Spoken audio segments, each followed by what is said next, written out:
الحمد للہ رب العالمین والعاقبۃ للمتقین والصلاة والسلام علی سید الانبیاء والمرسلین وعلی آلہ واصحابہ وازواجہ وذریاتہ واہل بیتہ وابنہ الغوث الاعظم الجیلانی ومعین الملت والدین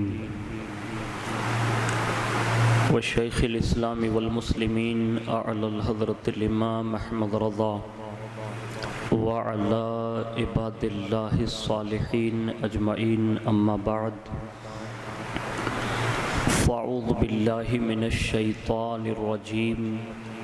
بسم اللہ الرحمن الرحیم ما كان على النبي من حرج فيما فرض الله له سنة الله في الذين خلوا من قبل وكان أمر الله قدرا مقدورا صدق الله مولانا العظيم وبلغنا رسوله النبي الأمين المختار الكريم ونحن على ذلك لمن الشاهدين والشاكرين والحمد لله رب العالمين.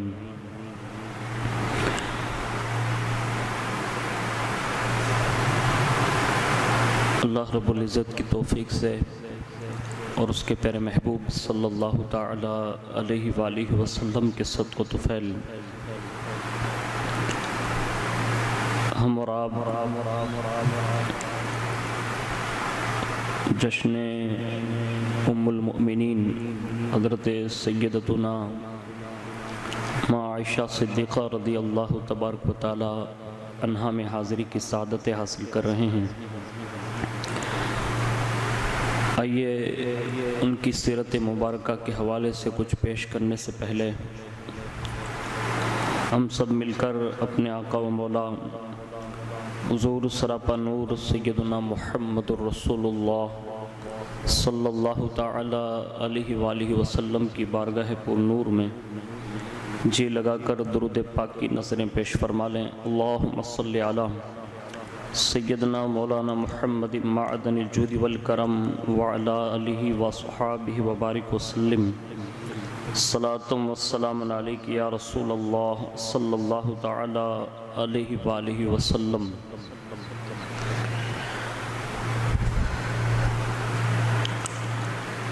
اللہ رب العزت نے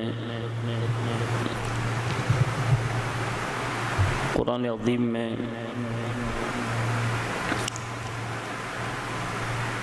یوں ارشاد فرمایا ہے ما كان على النبي من حرج فيما فرض الله له، یعنی نبی پر کوئی حرج نہیں اس بات میں جو اللہ نے اس کے لیے مقرر فرمائی. اللہ کا دستور چلا آ رہا ہے ان میں جو پہلے گزر چکے اور اللہ کا کام مقرر تقدیر ہے. واضح رہے کہ حضور اکرم نور مجسم صلی اللہ علیہ وسلم سے پہلے بھی انبیاء کرام علیہم السلام کو عام لوگوں کی نسبت زیادہ شادیوں کی اجازت دی گئی تھی، اور آپ صلی اللہ علیہ وسلم کو بھی اس باب میں وسعت اور کشادگی عطا ہوئی، جیسا کہ اس آیت کریمہ میں اللہ رب العزت نے ارشاد فرمایا. اس آیت کریمہ کے تحت صدر الافاضل بدر الاماثل حضرت علامہ مفتی سید محمد نعیم الدین مراد آبادی رحمۃ اللہ تعالی علیہ فرماتے ہیں، یعنی انبیاء کرام علیہم السلام کو باب نکاح میں وسعتیں دی گئی ہیں کہ دوسروں سے زیادہ عورتیں ان کے لیے حلال فرمائیں. جیسا کہ حضرت داؤد علیہ السلام کی 100 بیویاں اور حضرت سلیمان علیہ السلام کی 300 بیویاں تھیں. یہ ان کے خاص احکام ہیں، ان کے سوا دوسروں کو روا نہیں. نہ کوئی اس پر اعتراض ہو سکتا ہے۔ اللہ تعالیٰ اپنے بندوں میں جس کے لیے جو حکم فرمائیں اس پر کسی کو اعتراض کی کیا مجال۔ اس میں یہود کا رد ہے جنہوں نے سید عالم صلی اللہ علیہ وسلم پر 4 سے زیادہ نکاح کرنے پر طعن کیا تھا۔ اس میں انہیں بتایا گیا کہ یہ حضور سید عالم صلی اللہ علیہ وسلم کے لیے خاص ہے، جیسا کہ پہلے انبیاء کرام علیہ السلام کے لیے تعداد ازواج میں خاص احکام تھے۔ اس سے پہلے کی نشستوں میں نکاح کی ہم نے اور آپ نے حکمت سماعت کی۔ اب انہیں عظیم الشان عبقری شخصیت جن کی بارگاہ میں ہم اور آپ خراج پیش کرنے کی غرض سے حاضر ہیں، مختلف آپ کے سیرت پر عناوین ہے، جس پر بھی گفتگو کی جائے اتنا کم ہوگا، جتنے آپ کے فضائل و کمالات بیان کیے جائیں وہ کم ہوں گے۔ میں چند تمہیدی کلمات آپ رضی اللہ تبارک و تعالی عنہ کے حوالے سے عرض کرنے کی سعادت حاصل کرتا ہوں۔ تاریخ اسلام کی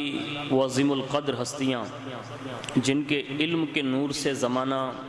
آج بھی پر نور ہیں،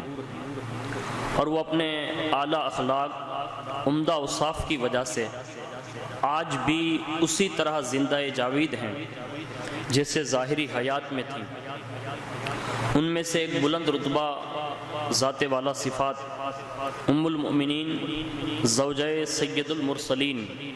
حضرت سیدتنا عائشہ صدیقہ رضی اللہ تبارک و تعالی عنہا کی ذات والا صفات ہیں۔ امت کی اس عظیم ماں کو اللہ تعالیٰ نے اس قدر کثیر فضائل سے نوازا جس کا احاطہ و شمار ممکن نہیں۔ ایک یہی فضیلت کیا کم ہے کہ آپ رضی اللہ تبارک و تعالی عنہ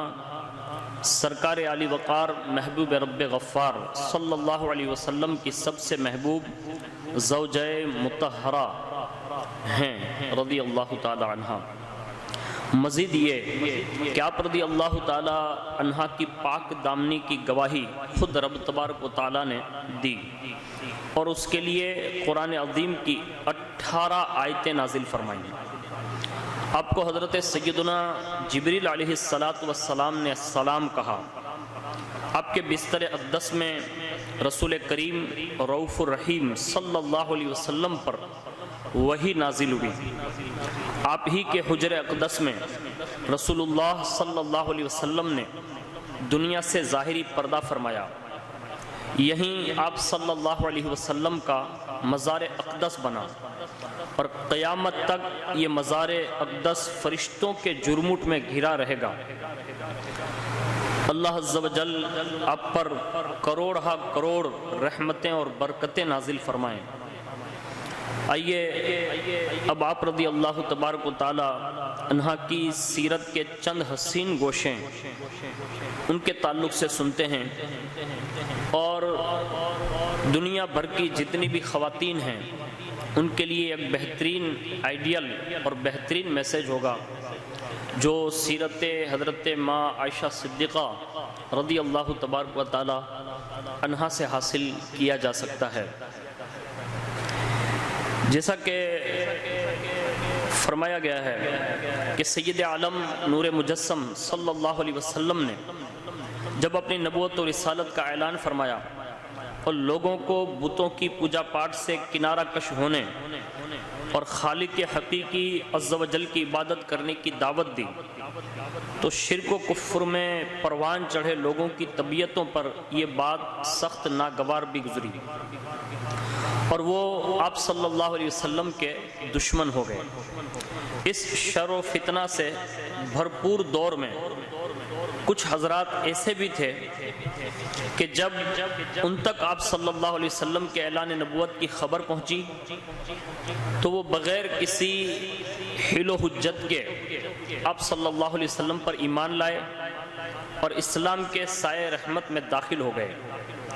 ان میں سے ایک نمایاں نام امیر المؤمنین خلیفۃ المسلمین حضرت سیدنا ابو بکر صدیق رضی اللہ تبارک و تعالی عنہ کا ہے۔ دولت اسلام سے بہراور ہوتے ہی آپ رضی اللہ تعالی عنہ نے تبلیغ اسلام کا آغاز فرما دیا۔ آپ رضی اللہ تعالی عنہ کی دعوت کی بدولت بہت سے افراد مشرب اسلام ہو کر اجلہ صحابہ کرام رضی اللہ تعالی عنہم کی فہرست میں بھی شامل ہوئے۔ بعثت نبی کے چوتھے سال جب حضرت سیدنا ابو بکر صدیق رضی اللہ تبارک و تعالی عنہ کے گھر میں اسلام کا نور داخل ہو چکا تھا، تب اس بابرکات گھرانے میں حضرت سیدتنا عائشہ صدیقہ رضی اللہ تبارک و تعالی عنہا کی ولادت ہوئی۔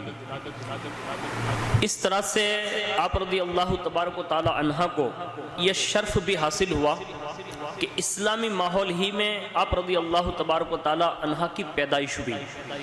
اسی ماحول میں شعور کی آنکھ کھولی اور اسی ماحول میں آپ پروان چڑھی۔ اعلان نبوت کے 10ویں سال 10 رمضان المبارک کو حضرت سیدتنا عائشہ صدیقہ رضی اللہ تبارک و تعالی عنہا کی عمر تقریباً 6 برس تھی۔ ام المؤمنین حضرت سیدتنا خدیجۃ الکبریٰ رضی اللہ تبارک و تعالی عنہا کا انتقال ہو گیا۔ ان کے انتقال سے 3 دن پہلے ابو طالب بھی وفات پا چکے تھے۔ ابو طالب اور حضرت سیدتنا خدیجۃ الکبریٰ رضی اللہ تبارک و تعالی عنہا کی وفات کے بعد رسول اللہ صلی اللہ علیہ وسلم بہت ہی رنجیدہ اور مغموم رہنے لگے۔ آپ صلی اللہ علیہ وسلم کے قلب اقدس میں حضرت سیدتنا خدیجۃ الکبریٰ رضی اللہ تبارک و تعالی عنہا کی جو قدر اور منزلت تھی صحابہ کرام علیہم رضوان اسے بخوبی جانتے تھے۔ اس وجہ سے وہ آپ صلی اللہ علیہ وسلم کی افسردگی کی وجہ سے بھی بخوبی واقف تھے۔ چنانچہ ایک دن جلیل القدر صحابی رسول حضرت سیدنا عثمان بن مضعون رضی اللہ تعالی عنہ کی زوجہ محترمہ حضرت سیدتنا خولہ بنت حکیم رضی اللہ تبارک و تعالی عنہا بارگاہ رسالت مآب صلی اللہ تعالی علیہ وآلہ وسلم میں حاضر ہو کر عرض گزار ہوئی کہ یا رسول اللہ صلی اللہ تعالی علیہ وآلہ وسلم، میرا خیال ہے کہ حضرت خدیجہ رضی اللہ تعالی عنہا کے نہ ہونے کی وجہ سے آپ صلی اللہ علیہ وسلم کو تنہائی نے آ لیا ہے۔ فرمایا ہاں، وہ میرے بچوں کی ماں اور گھر کی نگہبان تھی۔ حضرت سیدتنا خولہ رضی اللہ تعالی عنہا نے عرض کیا آپ صلی اللہ علیہ وسلم شادی کیوں نہیں فرما لیتے؟ استفسار فرمایا کس سے؟ عرض کیا اگر چاہیں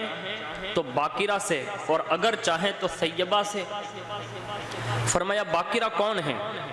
عرض کیا اللہ عز و جل کی مخلوق میں آپ صلی اللہ علیہ وسلم کے سب سے زیادہ محبوب شخص کی شہزادی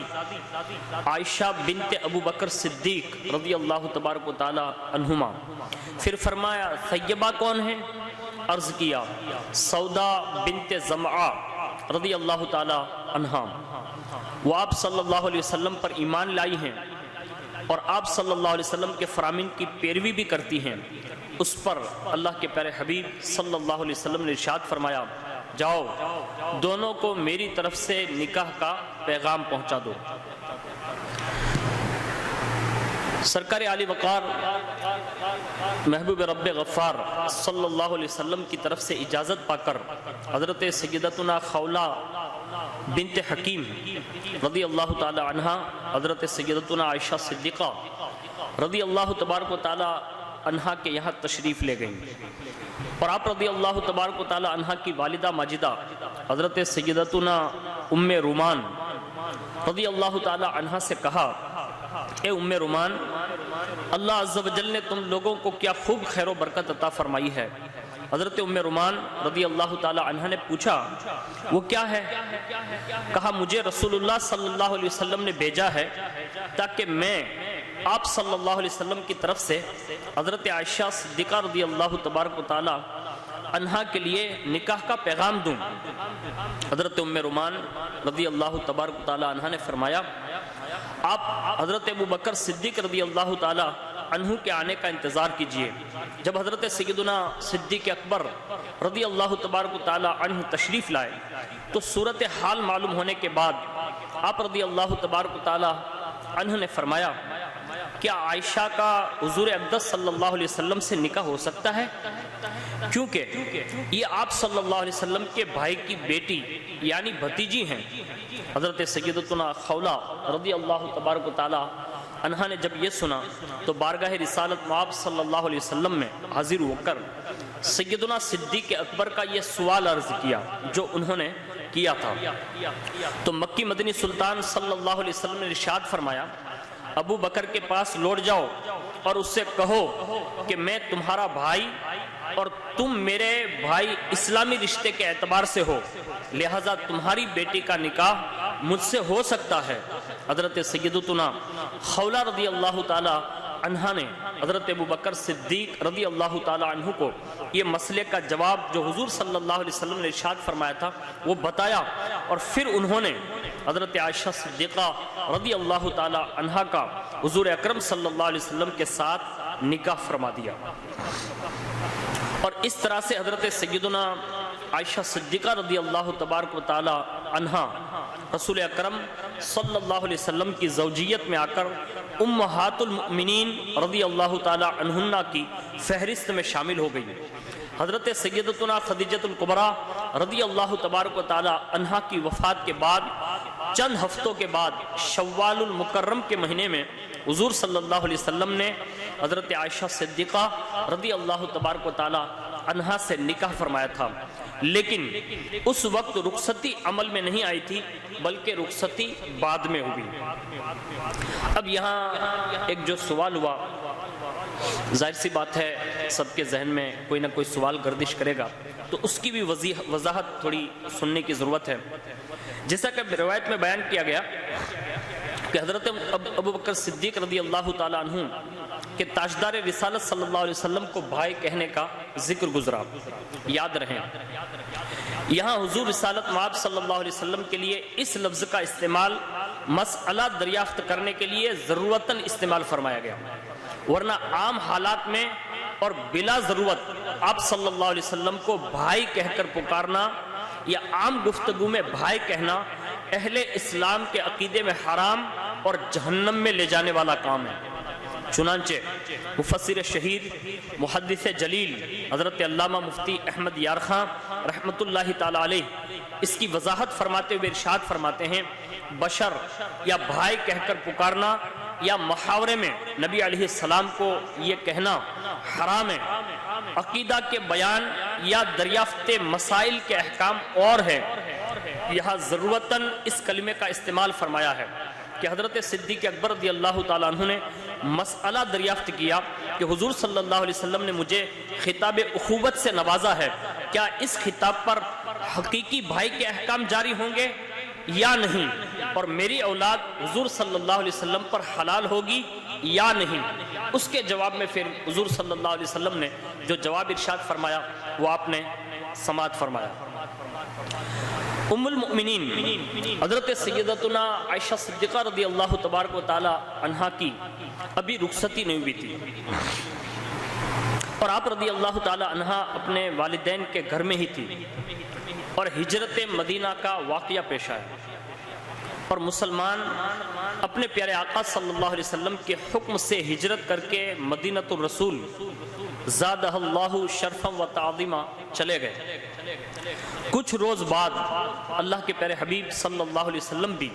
حضرت صدیق اکبر رضی اللہ تعالیٰ عنہ کے ساتھ ہجرت کر کے مدینہ شریف تشریف لے آئے۔ مدینۃ المنورہ زادہ اللہ شرفا و تعظیما میں قیام پذیر ہونے کے کچھ عرصے کے بعد حضور نبی کریم صلی اللہ علیہ وسلم نے اپنے اہل خانہ کو مدینہ شریف لانے کے لیے حضرت زید بن حارثہ اور اپنے غلام حضرت ابو رافع رضی اللہ تعالی عنہما کو 500 درہم اور 2 اونٹ دے کر مکہ روانہ کیا۔ حضرت سیدنا ابو بکر صدیق رضی اللہ تعالی عنہ نے بھی اپنی اہلیہ حضرت ام رومان اور 2 شہزادیوں حضرت عائشہ اور حضرت اسماء رضی اللہ تعالی عنہن کو مدینہ شریف لانے کے لیے حضرت عبداللہ بن اریقط رضی اللہ تعالی عنہ کو 2 یا 3 اونٹ دے کر ان کے ہمراہ کر دیا۔ جب یہ حضرات حضور صلی اللہ علیہ وسلم اور حضرت سیدنا صدیق اکبر رضی اللہ تعالیٰ عنہ کے اہل خانہ کو لے کر مدینہ شریف پہنچے، ان دنوں رسول اللہ صلی اللہ علیہ وسلم مسجد نبوی شریف میں اور اس کے ارد گرد حجروں کی تعمیر فرما رہے تھے۔ پھر آپ صلی اللہ علیہ وسلم نے اپنے گھر والوں کو انہی حجروں میں ٹھہرایا۔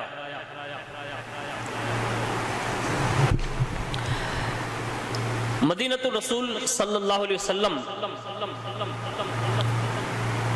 آمد کے کچھ عرصے کے بعد تک تو ام المؤمنین حضرت عائشہ صدیقہ رضی اللہ تعالی عنہا اپنے والد کے پاس رہیں۔ پھر ہجرت کے 7 ماہ بعد شوال المکرم میں رخصت ہو کر کاشائر نبی صلی اللہ علیہ وسلم میں داخل ہوئی۔ جب آپ رضی اللہ تبارک و تعالی عنہ کاشانہ اقدس میں آئیں، اس وقت آپ رضی اللہ تعالی عنہ کی عمر شریف صرف 9 سال تھی، اور آپ ان کے ساتھ چنانچہ 9 سال کی عمر میں آپ تشریف لائیں۔ چنانچہ آپ رضی اللہ تعالیٰ عنہ کے ساتھ آپ کے کھلونے بھی تھے اور آپ ان کے ساتھ کھیلا کرتی تھی۔ نبی کریم صلی اللہ علیہ وسلم بھی آپ رضی اللہ تعالیٰ عنہ کی دل جوئی کا خاص اہتمام فرماتے تھے۔ ام المؤمنین حضرت سیدتنا عائشہ صدیقہ رضی اللہ تعالیٰ عنہ فرماتی ہیں کہ میری کچھ سہیلیاں تھیں جو میرے ساتھ کھیلا کرتی تھیں۔ جب رسول اکرم صلی اللہ علیہ وسلم تشریف لاتے تو وہ اندر چھپ جاتی، آپ صلی اللہ علیہ وسلم انہیں میرے پاس بھیج دیتے اور وہ پھر میرے ساتھ کھیلنے لگتی۔ اسی طرح ایک روز آپ صلی اللہ علیہ وسلم حضرت عائشہ صدیقہ رضی اللہ تعالی عنہا کے پاس تشریف لائے اور ان کی گڑیوں کو دیکھ کر استفسار فرمایا، یہ کیا ہے؟ ام المؤمنین حضرت عائشہ صدیقہ رضی اللہ تعالی عنہا نے عرض کیا، میری گڑیاں ہیں۔ آپ صلی اللہ علیہ وسلم نے ان گڑیوں میں ایک گھوڑا ملاحظہ فرمایا جس کے کپڑے کے 2 پر تھے۔ فرمایا، یہ ان کے درمیان کیا نظر آتا ہے؟ عرض کیا، گھوڑا۔ فرمایا، اس کے اوپر کیا ہے؟ عرض کی 2 پر ہیں۔ فرمایا، گھوڑے کے 2 پر؟ تو حضرت عائشہ صدیقہ رضی اللہ تعالی عنہا نے عرض کیا کہ آپ صلی اللہ علیہ وسلم نے نہیں سنا کہ حضرت سلیمان علیہ السلام کے گھوڑے پروں والے تھے؟ حضرت عائشہ صدیقہ رضی اللہ تعالی عنہا فرماتی ہیں کہ اس پر آپ صلی اللہ علیہ وسلم نے اتنا تبسم فرمایا کہ میں نے دندان مبارک کی زیارت فرما لی۔ اللہ اکبر! یہ اظہار محبت اور الفت تھا جو حضرت عائشہ صدیقہ رضی اللہ تبارک و تعالی عنہا کے ساتھ حضور صلی اللہ علیہ وسلم نے فرمایا۔ اس کے سوا حضرت عائشہ صدیقہ رضی اللہ تبارک و تعالی عنہا اس عمر میں بھی بہرحال اس کم عمری کے عالم میں ہی آپ رضی اللہ تعالی عنہ نے امور خانہ داری یعنی گھر کے کام کاج سیکھے اور نہایت خوش اسلوبی سے انہیں انجام دیتی رہی، حتیٰ کہ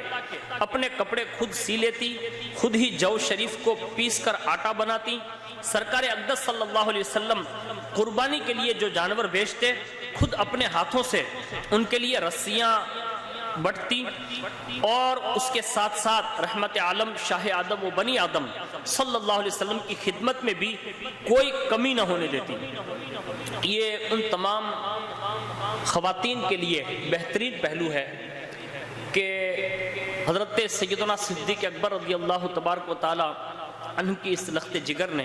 اس کم عمری میں رہتے ہوئے بھی حضور صلی اللہ علیہ وسلم کی اس شان سے خدمت فرمائی، گھر کے کام کاج بھی کیے۔ آج تو بہت ساری فیسلٹیاں ہونے کے باوجود بھی آج ہمارے یہاں یہ حالات بنے ہوئے ہیں کہ گھر کے امور بھی کما حق کہو آج کی بیٹیاں سیکھ نہیں پاتی، آج کی خواتین سیکھ نہیں پاتی، اور گھر کے خاص کر کے سسرال کے یہاں جب یہ جاتی ہیں اور کوئی غلطیاں کرتی ہیں تو ظاہر سی بات ہے کہ پھر اس میں ڈانٹنا ہوتا ہے، کوسنا ہوتا ہے اور پھر تانا کشی ہوتی ہے، اس طرح کے ماحول بنتے ہیں۔ اس لیے ہم سب کو چاہیے کہ اپنی قوم کی بیٹیوں کو کم از کم گھریلو کام کاج بچپن سے ہی سکھانا شروع کرنا چاہیے تاکہ وہ اس عمر تک پہنچے اس سے پہلے یہ سارے کام کاج اس سے کرنا آ جائیں۔ دوسرے نمبر پر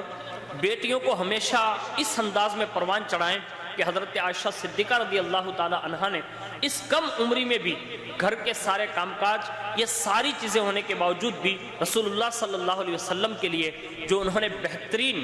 ایک طریقہ کار پیش کیا کہ حضور کی خدمت کر کے حضور کو راضی کرنے کی حتی الامکان کوشش کر کے رسول اللہ صلی اللہ علیہ وسلم کی نگاہ اقدس میں اتنی محبوب ہوئی کہ آپ کے القابات میں یہ شامل ہے کہ محبوب رب العالمین۔ تو کائنات کی تمام خواتین کے لیے یہ بہت ہی یہ عظیم الشان پہلو ہے جو حضرت عائشہ صدیقہ رضی اللہ تعالی عنہا نے کم عمری میں آپ نے یہ کر کے دکھایا اور قوم کی تمام بیٹیوں کو یہ بہترین آئیڈیل عطا فرمایا۔ کاشان اقدس میں آنے کے بعد دن رات سب سے بڑا جو شرف آپ کو حاصل ہوا وہ یہ ملا کہ رات دن سرکار اقدس صلی اللہ علیہ وسلم کے دیدار پر نور سے مشرف ہوتی اور آپ صلی اللہ علیہ وسلم کی صحبت بابرکت سے فیضیاب ہونے کے ساتھ ساتھ آپ صلی اللہ علیہ وسلم کے چشمہ علم سے بھی خوب سیراب ہوئی اور اس بحر محیط سے علم کے بیش بہا موتی چن کر آسمان علم و معرفت کی ان بلندیوں کو پہنچ گئی جہاں بڑے بڑے جلیل القدر صحابہ رضی اللہ تعالی عنہم آپ رضی اللہ تعالی عنہا کے شاگردوں کی فہرست میں نظر آنے لگے۔ یعنی ایک حکمت ہمیں اور آپ کو یہ بھی سمجھ میں آئی کہ اتنی کم عمر میں حضرت عائشہ صدیقہ رضی اللہ تعالی عنہا سے جو نکاح کی حکمت رہی وہ یہ رہی کہ حضور صلی اللہ علیہ وسلم کی بارگاہ سے انہوں نے اکتساب علم کیا، یعنی اس حد تک آپ نے علم حاصل کیا کہ بڑے بڑے جلیل القدر صحابہ بھی حضرت عائشہ کے شاگرد نظر آنے لگے۔ اور یہ بہت طویل گفتگو ہے جو ایک الگ باب ہے، لیکن یہاں سے ہمیں اور آپ کو یہ بھی سمجھ میں ملا کہ ہمیں اپنی قوم کی بیٹیوں کو علم سے بھی آشنا کرانا چاہیے۔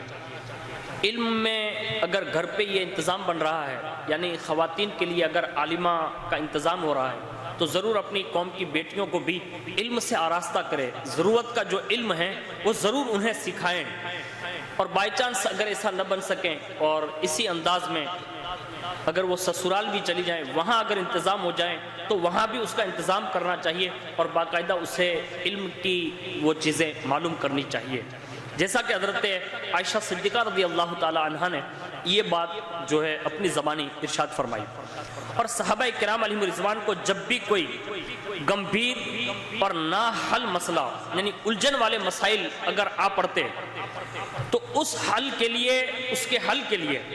آپ رضی اللہ تعالی عنہ کی طرف رجوع کرتے۔ چنانچہ حضرت سیدنا ابو موسیٰ اشعری رضی اللہ تعالیٰ عنہ فرماتے ہیں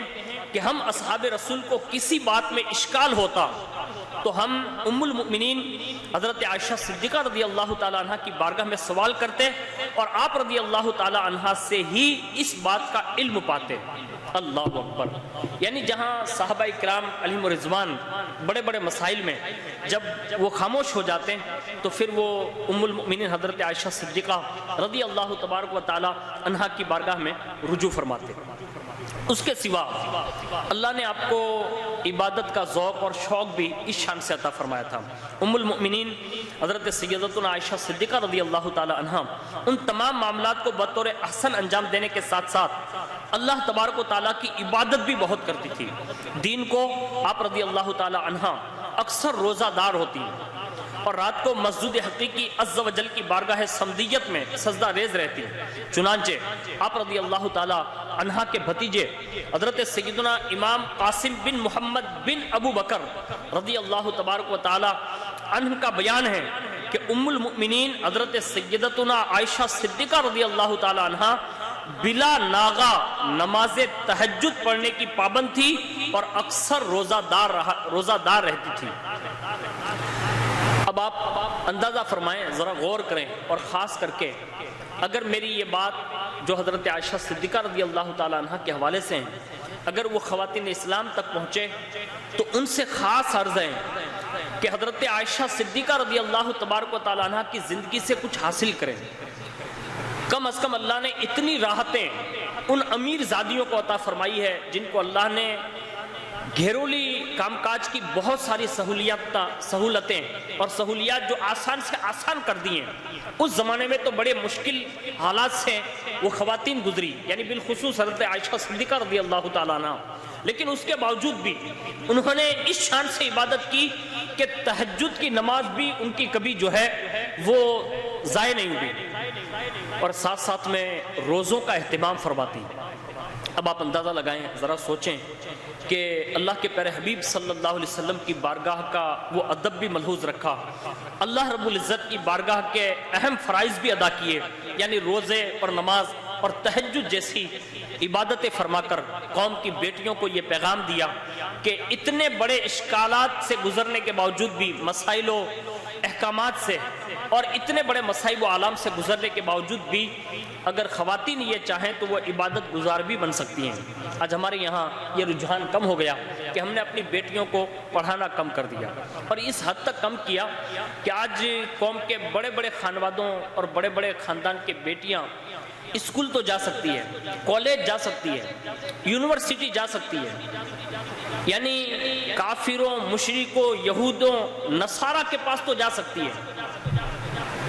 لیکن کم ظرفی ہمارے اور آپ کے دلوں کی اور کم نصیبی ہماری اور ہمارے خاندان والوں کی کہ ہم اپنی بیٹیوں کو دین کی معلومات تک پہنچا نہ سکیں۔ اور الحمدللہ اس دور میں تو بڑے انتظام ہیں کہ بچیوں کے لیے اسپیشل مدارس ہیں، بچوں کے لیے اسپیشل معلمات ہیں، عالمہ ہیں، لیکن اس کے باوجود بھی آج ہم اپنی بیٹیوں کو کما حق کہو علم کی دولت سے سرفراز کرنے سے محروم نظر آ رہے ہیں۔ اللہ کے لیے کوشش کریں، خاص کر کے بچیوں کے انتظام کے لیے، یعنی تعلیمی نظام کے لیے اونا کی سرزمین پر سید محمد شفیع باپو میموریل ٹرسٹ کی جانب سے ایک بہترین مدرسہ جس میں ناظرہ، قیرت اور عالمہ کورس کا بہترین انتظام جو مدرسہ زبیدہ کی صورت میں نظر آ رہا ہے۔ الحمدللہ حضور محسن ملت دامت برکاتہم القدسیہ کی محنت اور کوششیں اور ان کی جد و جہد کی وجہ سے یہ مدرسہ دن بدن عروج پر ہے اور ترقی کی منزلیں الحمدللہ وہ طے کرتا جا رہا ہے، جس میں کم و بیش 5 سے تقریباً 6 تک معلمات اور 200 کے قریب بچیاں اپنی دینی اور علمی پیاس بجھانے میں مشغول ہیں۔ تو ہم سب کو یہ چاہیے، خاص کر کے اونا کے باشندگان کے لیے یہ بہترین مواقع ہیں کہ وہ اپنی بچیوں کو ضرور بے ضرور اس مدرسے میں بھیج کر ان کی تعلیم کا انتظام کریں، ان کی دینی جو علمی جو پیاس ہیں اس کو ضرور بجھانے کی کوشش فرمائیں، اور اللہ تعالیٰ نے ہمیں اور آپ کو یہ بہترین مواقع عطا فرمائے ہیں جو الحمدللہ اس صورت میں ہمارے اور آپ کے سامنے موجود ہیں۔ اللہ تعالیٰ ہمیں اور آپ کو حضرت سیدتنا عائشہ صدیقہ رضی اللہ تعالیٰ عنہ کے صدقے میں ان مدارس کی قدر کرنے کی توفیق عطا فرمائیں، ان معلمات کی قدر کی توفیق عطا فرمائیں، اور بالخصوص جو ہمارے اکابرین یہ مدارس کھولے ہوئے ہیں، اللہ تعالیٰ ہم سب کو مل جل کر اس مدارس کی ہیلپ کرنے کی بھی توفیق عطا فرمائیں۔ آخری بات عرض کر دوں کہ ایک دفعہ کا ذکر ہے کہ حضرت سیدنا عبد الرحمن بن ابو بکر رضی اللہ تعالی عنہما یوم عرفہ کو مدینہ شریف میں ام المؤمنین حضرت سیدتنا عائشہ صدیقہ رضی اللہ تعالی عنہ کے پاس آئے۔ اس دن حضرت عائشہ صدیقہ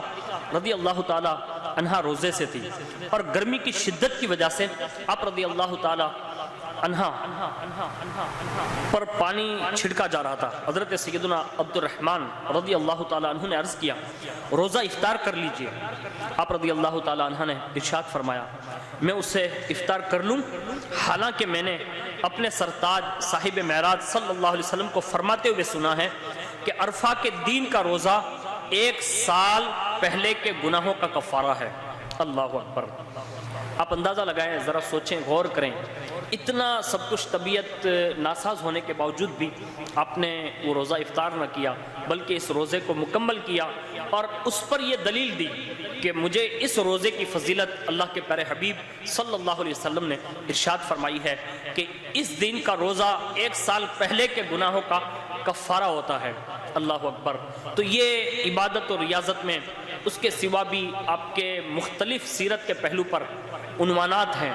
کہ جس پر جتنا بیان کیا جائے اتنا کم ہوگا۔ قوم کی تمام خواتین سے اور قوم کے تمام ذمہ دار افراد سے خاص کر کے گزارش ہے کہ اپنی بیٹیوں کے لیے، اپنے گھر کی خواتین کے لیے جیسے ہم ان کے لیے ہر چیز کا انتظام کرتے ہیں، اللہ اگر توفیق عطا فرمائیں تو آپ سے خاص اپیل ہے کہ ایک کتاب کا نام ہے فیضان امہات المؤمنین رضی اللہ تعالی عنہن، اور ایک کتاب کا نام ہے فیضان حضرت عائشہ صدیقہ رضی اللہ تعالی عنہ، ایک کتاب کا نام ہے پردے کے بارے میں سوال جواب، ایک کتاب کا نام ہے کامیاب ماں، ایک کتاب کا نام ہے بزرگ خواتین۔ اس طرح کی مختلف کتب ہیں جو اسلامی خواتین کے لیے بہترین جو ہے ثابت ہو سکتی ہے۔ ہم دنیا میں ہر چیز کا انتظام کرتے ہیں، کاش ہم اپنی قوم کی خواتین کے لیے ایک لائبریری کا گھر میں ہی انتظام کریں، مختلف کتابیں موجود ہوں جس سے وہ اپنی علمی پیاس بجھا سکیں۔ اور اس دور میں تو ہر زبان میں مختلف کتب جو ہے شائع ہو رہی ہے، باقاعدہ PDF بھی ہے، انٹرنیٹ پہ بھی ہے، اور اس کے سوا بہت سارے ذرائع جو ہیں آج علم حاصل کرنے کے ہیں۔ کاش اللہ ہم سب کو یہ توفیق عطا فرمائیں اور اپنی قوم کی بیٹیوں کے لیے بھی اس طرح کے انتظام فرمائیں۔ اللہ تعالیٰ کی بارگاہ میں دعا ہے کہ اللہ تعالیٰ ہمیں اور آپ کو سب کو ان باتوں پر عمل کی توفیق عطا فرمائیں، اور فیضان حضرت ماں عائشہ صدیقہ رضی اللہ تبارک و تعالی عنہا سے ہم سب کو سرفراز فرمائیں۔ آمین برحمتک یا ارحم الراحمین۔